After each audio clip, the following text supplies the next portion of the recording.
Harivarasanam विश्वमोहनं हरितदीश्वरम्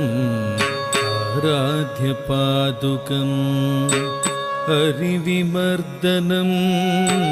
नित्यनर्तनं हरिहरात्मजं देवमाश्रये